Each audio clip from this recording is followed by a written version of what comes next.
So the title of the talk is questions on weak gravity conjecture.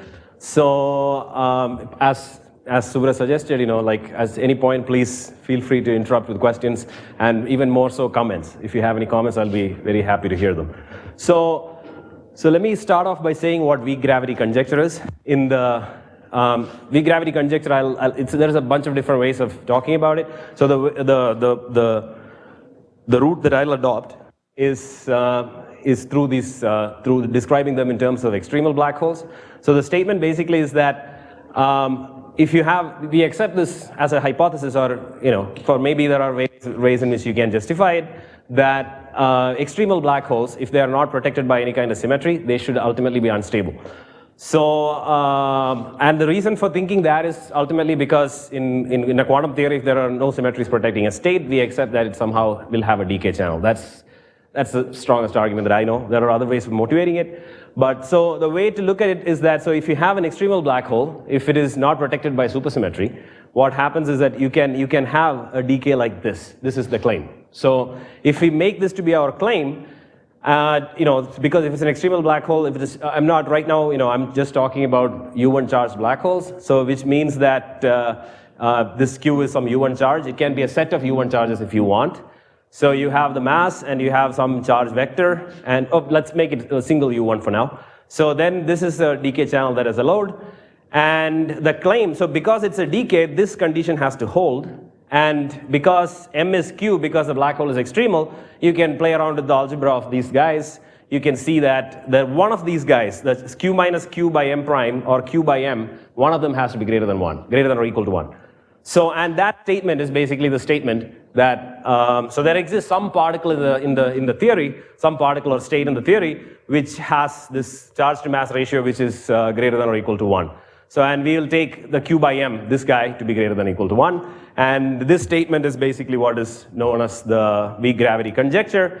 And the claim is that there is a state in the, I prepared the talk just, yesterday, so I might be surprised by my own slides at points. So I apologize for that.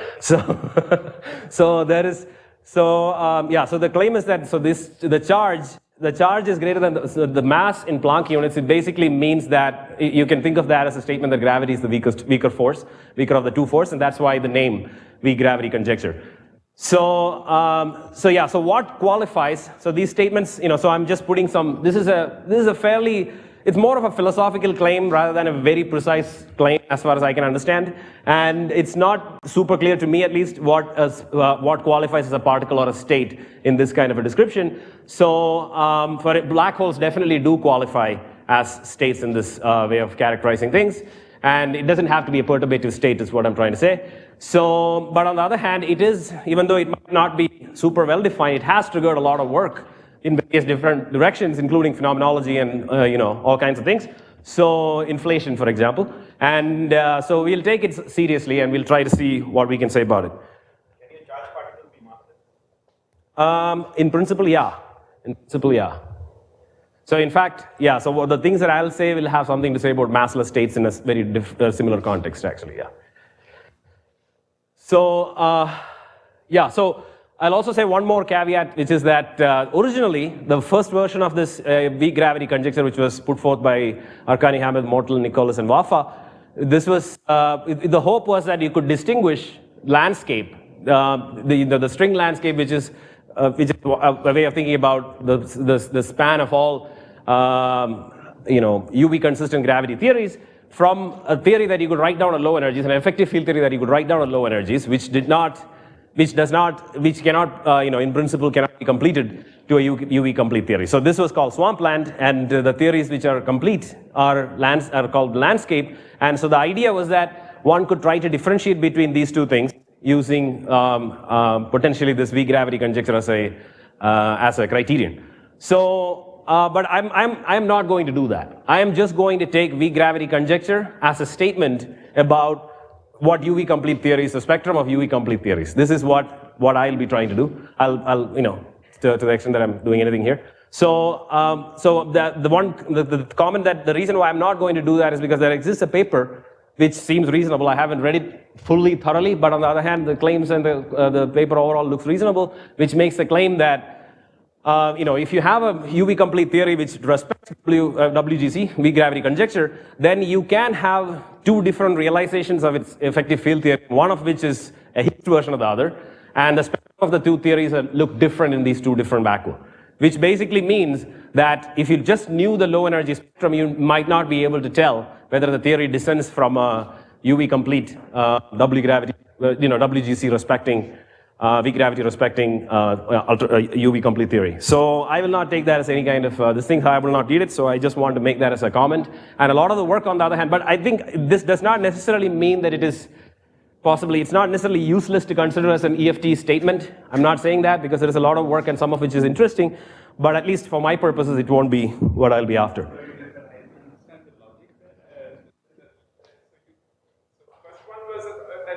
From the low energy field theory, we can constrain the UV spectrum. But here, but this statement, I don't see how it contradicts the. So the claim here is that, so let's say you have a, as far as I understand, I haven't read the paper very carefully, but the claim, as I understand it, is that you have a theory, a UV complete theory, which respects WGC, and then you have two different vacua in which you can see, the spectrum of these two effective field theories are different. That may be fine, but since they are both consistent with the weak gravity. No, but the thing is that so the claim is that the low energy theory might not know about the fact that this E by M, from the low energy theory's perspective, there might not exist a state which satisfies the WGC. That's what I'm trying to say.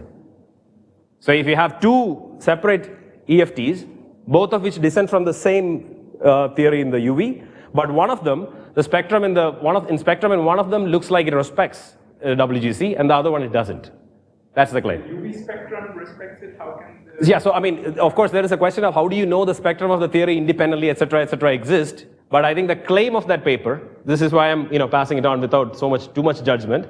The claim of the paper seems to be that if you knew a theory which somehow you knew that. So I guess one way to say the same thing is that if you knew one of those theories had a WGC respecting spectrum, and you Higgs it, and you get a theory whose spectrum is different and does not respect WGC, then you can basically make the claim that at least there has to be some kind of a contradiction.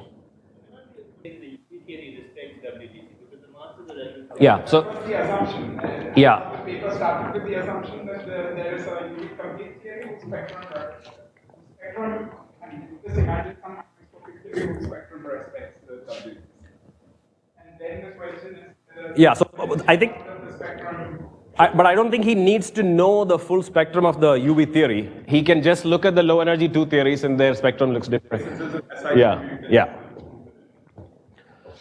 Okay, so so now, the first half of this talk is somewhat of a review because the second half might not be very useful. So I talk about, I want to bring in the possibility of having multiple U1 charges and the possibility of how particles, a system, what kind of states can possibly decay if you have multiple U1 charges.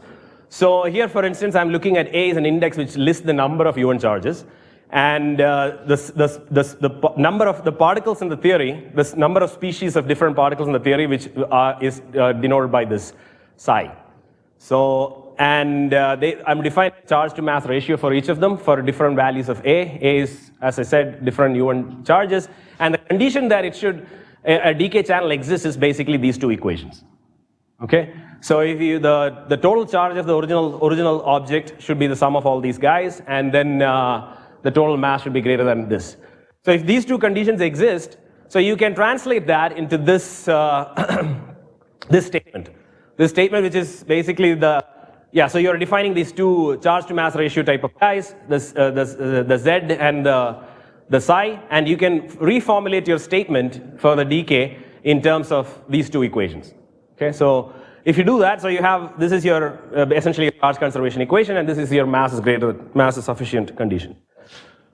Okay, so the point is now, on the other hand, these sigmas are essentially arbitrary variables because n is, what we want to do with this equation, you can think of as is basically a condition for a convex hull. So, so the idea being that, roughly speaking, if you have two particles in your theory, so in principle, you could have something like this. Let's say this is one particle, this is There are 4 particles, and this is the sigmas, the vectors corresponding to them, 1, sigma 2, etc., etc. And the claim is that any particle, any vector, so any vector in this picture represents a state.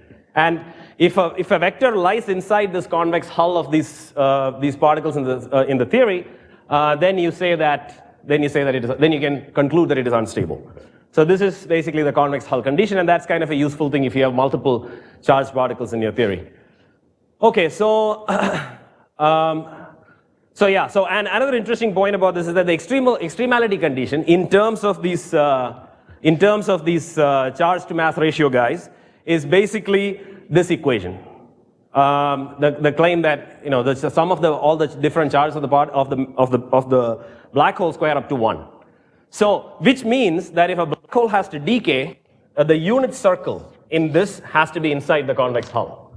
That's basically the statement. That's the convex hull statement, which actually we will find to be very useful. So this is the CA square equals 1. Yeah, this is it. So all of them are real numbers, so that's fine. Okay, so things inside that circle, if they are the black holes in the theory, and if so this is the condition for decay. Okay, so the weak gravity conjecture as it stands, as you will see what my motivations for looking at it are. So you can make it a stronger statement by using dimensional reduction. So what you do is you start with your a particular version of a stronger version of the weak gravity conjecture exists, and that is what is called this lattice weak gravity conjecture. And the basic idea here is to demand that your theory should respect. So it's motivated by that. I wouldn't call it a derivation, but it's motivated by the idea that the theory should be should respect weak gravity condition, a condition under dimensional reduction. Okay, so how do we see that? So the way in which it works is that let's start with a theory at some dimension d, which has a U1 gauge field and a graviton, and we assume there is also a particle of some charge q, mass m0, such that the weak gravity condition holds in this theory. Okay, so we are starting with some dimension d, whether there's a charged particle which respects weak gravity conjecture, and then we reduce it, and when we reduce it to one dimension lower, you get a spectrum of particles descending from this original particle, which are controlled by this mass, and then you have the original charge remains, but on top of it you have like a bunch of kk modes which are characterized by some integer n. So this is the spectrum that you see in a d-1 dimensional theory, and you can write down these charge to mass ratio vectors, z vectors, and if you write it down, you immediately see that that's just this. Okay, so this is the mass of the system. This is q, straight from what I wrote down in the previous slide. So, and the interesting point about this is that if you think of this z0 as q by m0, you can immediately see from this equation here that all these zn lie on this ellipse. Okay, so this ellipse here and z0, because z0 is greater than 1. This is an ellipse. It's an ellipse which is oblate or whatever it is. So, and you can the claim. So subextremal black holes in the same theory, when you look at it from d-1 dimensional perspective, have this form. And again, in terms of these charge to mass ratio vectors, they take this form. This means because of z0 greater than 1, this ellipse is actually always outside this circle. Okay. So that is, you might think that superficially that's good news, because the fact that if it is outside, then you would expect that it actually, it can possibly decay. But the point is that it is the ellipse being outside is not quite the same thing as saying that the convex hull of these points is outside the circle. So that gives you a further constraint, because these guys, so what I'm basically saying is that if you reduce, what you end up finding is something like this. So this is your circle, c square equals 1, but then you have a bunch of particles, so there will be one here, so going like this, and there is like an accumulation around here. Okay, so I'm just writing down these ZNs here, that's all I'm doing. So the point is, so my picture is not very good, so you can actually show that this thing, these first 2 points, the one coming from n equals 0 and n equals 1, they actually cut the circle for any value of m0. So because of which the convex hull is always going to be, there's some black holes which will not be, which cannot decay, under dimensional reduction, okay? So we want something that is a little bit more stronger, and that's what motivated these guys. So this is what I just said, which is basically that if you have the convex hull has to be also outside the black hole region, and that's not the case. You can show that for any m0 greater than 0, this is not true. So it's, so that comes back to Anindo's question whether m0 equal to 0 case is special. It's a limiting case of a statement that one can make, and I think that, at least as far as I have seen, the m0 equal to 0 case, people treat it on the same footing as finite m0. Even though I think technically what is the precise statement for m0 going to infinity is not very clear, because this guy goes off to infinity and you end up finding some particles here, and then there is one at infinity. So it's not super clear how to interpret it, but I'll take that m0 greater than 0 as the criterion for judging m0 equal to 0. So, what did I say? Okay, and this is the motivation for introducing. So this is why these three people introduced this idea of making weak gravity conjecture more stringent than what it originally was. The original version just wanted one particle, which was which satisfied this q by m greater than 1 condition. But now what they want is this is a much more, in some sense it's much more natural. And if you're familiar with string theory, you immediately notice that this is the kind of thing that you might expect. So, and they have checked it for various cases. This actually holds true for pretty much all string compactivity. And there is a slight subtlety. It's not quite a full lattice. You just need a sublattice, but I won't get into that here. So the point is, so if you have a, so this is the claim basically then is that for every point q on the charge lattice, if you have a bunch of different u1s, there is a particle of charge q such that its charge to mass ratio z is at least as large as that of a semi-classical large black hole. So essentially you need a z by m in the direction of the black hole, because the black hole is a vector in the charge space, and you need a z by m for there exists in the charge lattice as states of that which allow decay. That's really the claim, okay? And that's realized in terms of this. So this is the stronger requirement that they have, and they give evidence for it various ways by looking at Kaluza-Klein reduction and some string compactifications and things like that. And you find, so it's, I think it is, at the moment, I don't think there are any counterexamples to the sublattice version of WGC. I don't think there's any counterexample, so we'll take that as a fact. So, so another thing is, I'll comment about it maybe at the end if I have time. So, How do you define a charge lattice? So if you have essentially every possible thing that respects the Dirac quantization condition. So if you have, let's say you have a bunch of u1s, so any lattice of charges that you are allowed to have, basically, that's it. I mean, like multiples of some minimal charge. That's it. So I have 11 more minutes. That's good. So now we come to the. So hopefully that was, you got something out of it, because now I'm not very hopeful. So the thing that I was thinking about, about a year ago, which I never really worked on, is that, the same argument, the argument that one has for the stability of extremal charged black holes, the same thing applies perfectly fine to extremal rotating black holes. There is no reason why that should not work. And so the idea here is that, he's in time for the bad part of my talk. Very good. So the claim is that rotating black holes with spin, in principle, can also decay, and the same argument should hold. So one should, in principle, also have like some sort of a weak gravity conjecture also for spin. But the reason why it is, in some sense, a minimal version of the weak gravity conjecture is somehow trivial, even though I haven't explicitly said it being stated anywhere, is because of the fact that in gravity you always have a graviton. So any quantum gravity theory one assumes that will have a graviton in it, and which has spin 2 and mass 0, which trivially satisfies some version of weak gravity conjecture. So the thing that I would like to see is whether one can use this lattice weak gravity conjecture in order to make, let's say, make some claim about the existence of higher spin states or something like that. That's my hope. But so maybe we can make it precise by asking a few questions, which is, what about this more stringent lattice WGC for spinning black holes? Can you do something with dimensional reduction and see what happens? So do these constraints force the existence of a higher spin tower? And can we see hints of string theory in such a spectrum of states that one might have? So these are questions that one can ask. And the point, so I mean, you know, as you will see, there is not much that I'm really going to say after this. It's all shaky stuff. But yeah, so these are the questions that one would like to answer. So, so the analogous to the case of the convex hull with multiple charges, now one can write down. Okay, so you can write down decay equations for charged rotating black holes, and they essentially go exactly as before.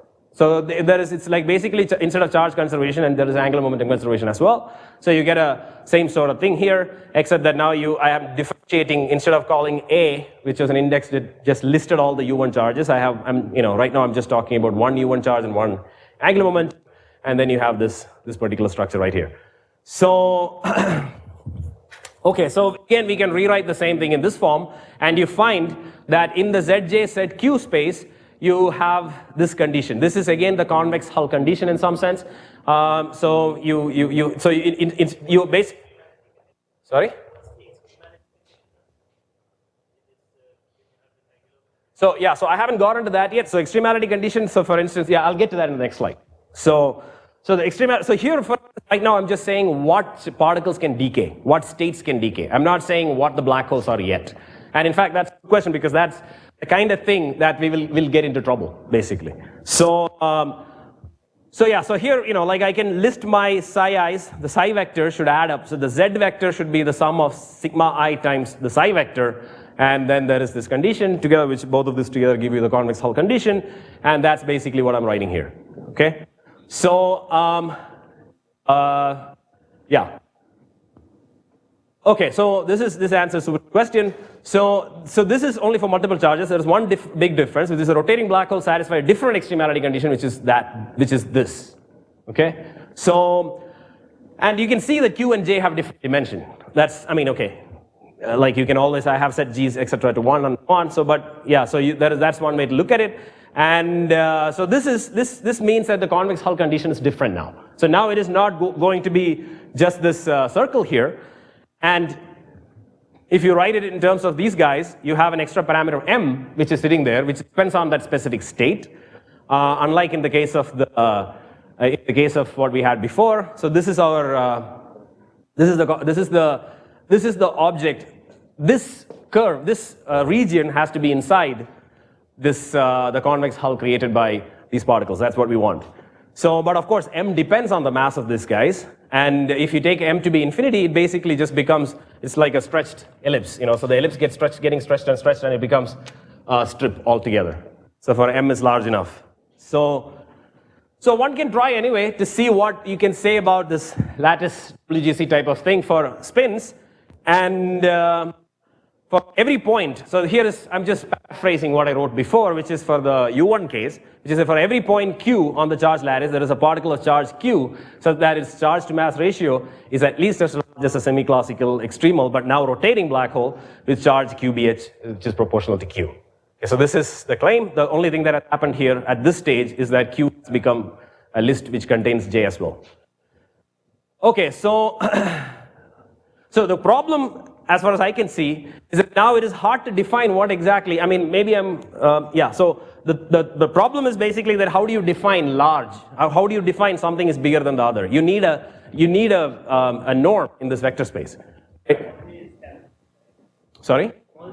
No, small j is the mass of the particles that in the spectrum. So if I have a list of particles in the spectrum, so the convex hull of those guys should contain basically the black holes in the thing. That's a statement of stability. So for instance, I mean, maybe I'll show the previous one here, which was where, yeah. So if for every point Q on the charge lattice, so that's what you should think of the J and Q as. J and Q basically together list you the charge lattice, including the spin.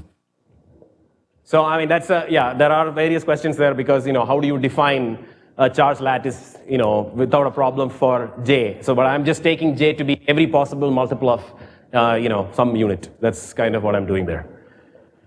Okay, so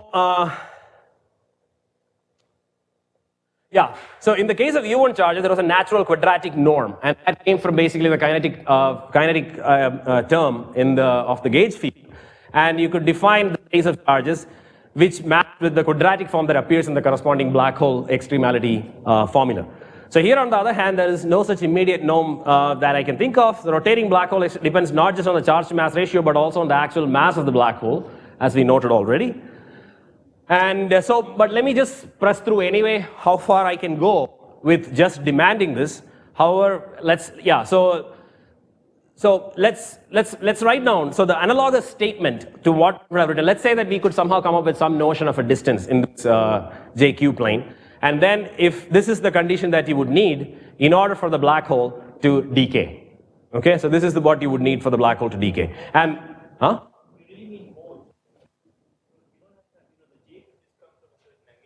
I completely agree. So I'll mention that again. So this is it could be anything. It's 100%. The state could be described in terms of it could be some combination of particles as well. So one thing is that. So do you want to demand this while you're doing dimensional reduction is possibly an interesting question. Because if you want to demand dimensional reduction, then the question of the Kaluza-Klein modes being well defined would you would not possibly want a bunch of separate particles to be your state. You know what I'm saying? Even in 4-dimensional statistics, a scalar field has no inherent spin.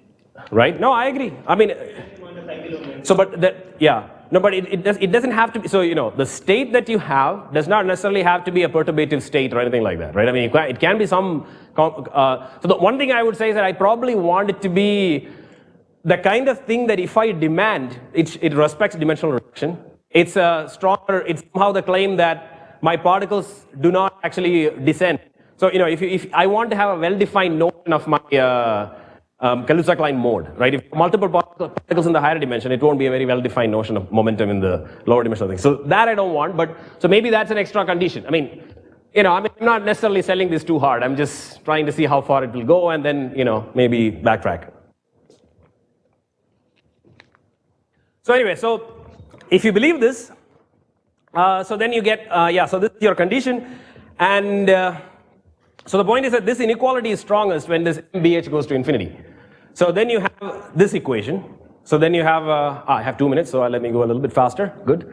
So this is the condition that I get. So if I assume now that there exists some norm in the JQ space which is quadratic and homogeneous, then this, I don't know whether that's a strong assumption. I don't even know whether it really has to be a norm. I'm not completely sure about it. But if that is the case, then if you demand this, then so what happens is that you can look at this equation and you will see by what was my formula for? So if I demand that, you can look at you will see this formula and you will immediately see that because of this, together with this assumption, it automatically implies that this claim is true as long as Q is greater than or equal to M. Okay? So Q is greater than or equal to M is basically the original statement that V-gravity conjecture holds, and if that is true, then you find that the existence of a bunch of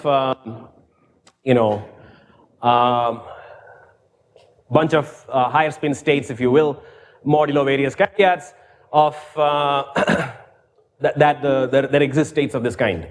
So a sufficiently arbitrarily large collection of particles, like Subrat was saying, can have arbitrarily high spin. So to argue that we are seeing some vestige of string theory, we need also evidence for something like a new scale, which controls the scale of the non-locality in the theory. So we don't, so I mean, all of this is set with a pinch of salt. So I think you can read what is written on the thing. And then, so what is the analog of the convex hull condition that you can write down for a particle when it has spin? So that's one question. So another question that I was thinking of is that if you have spinning black holes, this is the condition that you have. But when you have a string spectrum, this is the kind of expression that you get, right? So you have M square as J alpha prime, and how do you tie one to the other, if at all possible? So these two things are somewhat different, and maybe it is a renormalization effect, maybe something like that. And so any comments from you guys would be highly appreciated. Possibly items 1 and 2 are related, but also at the same time, spinning string states are typically, at least in some limits, they are more like black rings with zero horizon size. So that's, maybe they're not to be compared with rotating black holes, but that may not be a huge problem anyway, because you can also consider the convex hull of those things. So another thing is that, the another indirect argument that these guys have used to demand so to kind of motivate the existence of this lattice V gravity conjecture is modular invariance and, in some appropriate sense. And also another thing which they have looked at is the fact that higher derivative corrections actually, this should actually be Q greater than M, sorry. So if you, the extremal black holes, they actually, if you take into account higher derivative corrections, but there are conditions on what kind of higher derivative corrections and so on, then you find that Q has to be, Q can be greater than M. And so it turns out, some work by some general relativity people, it looks like there is, if you have Gauss-Bonnet type corrections, you can in fact do the same sort of thing with J greater than M for Kerr black hole. So that's, I think my time is precisely up. So I think that's a place to stop. Thank you.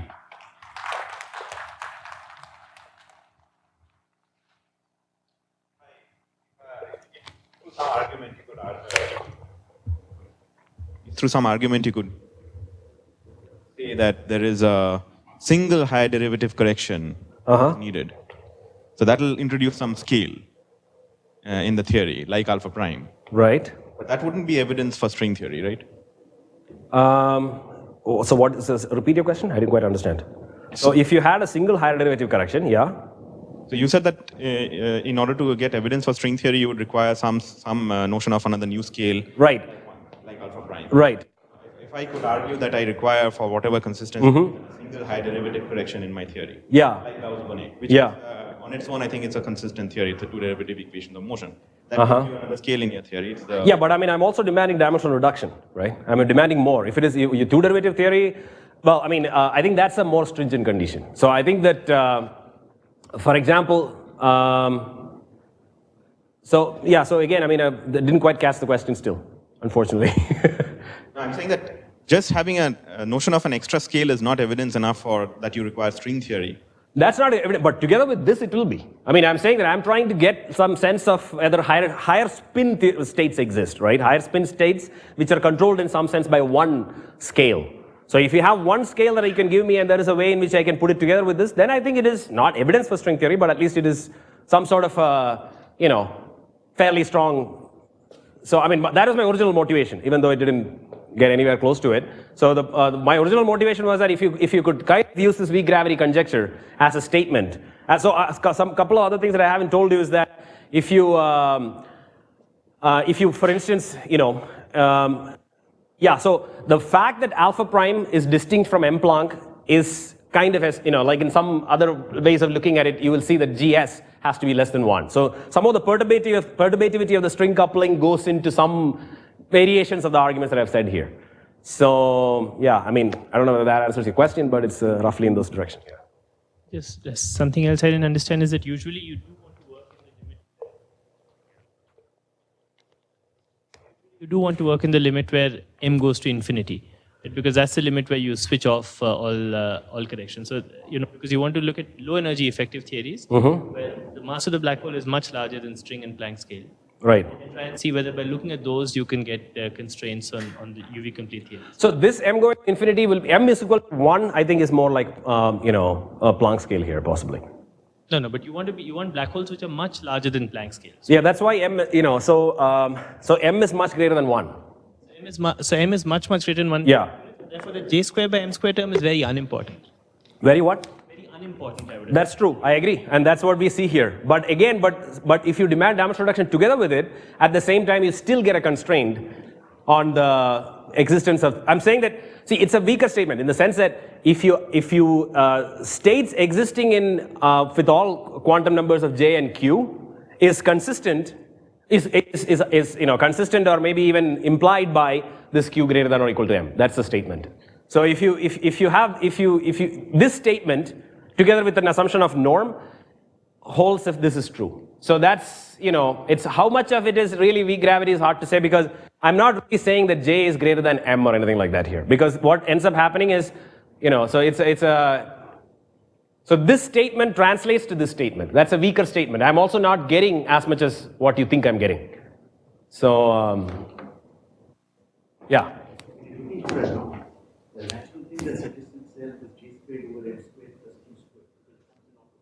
Right. But it depends on the state. That's what M depends on the state that I'm looking at. right? The other case, so for instance, but which might be fine. So in the original case that I was looking at with this charged black hole, it was just Zj square, the analog would be ZQ1 square plus ZQ2 square is 1. So in which case I can just look at it in the thing and I have a statement. But here on the other hand, it's a norm, but it depends on the specific. I don't know. I can't call it a norm in the vector space. It may not be it's some functional on the vector space, but that might be enough. That might be enough. But in this case, I have to have a theory for this function. Whatever this function is, I have to have a theory for it. And that's why I was kind of, saying something here, which is that maybe there is some sort of renormalization type thing happening. So, yeah. Okay. Thank you.